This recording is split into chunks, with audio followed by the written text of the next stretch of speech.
When I order food and say no onions and no cilantro, people think I'm just being picky.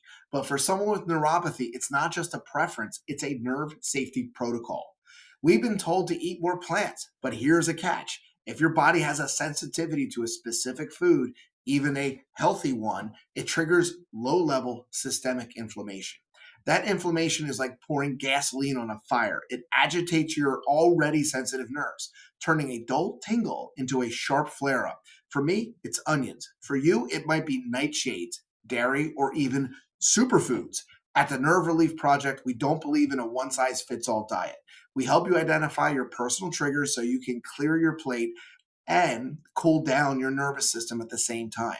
Stop the internal fire. Follow us to learn how to find your sensitivities.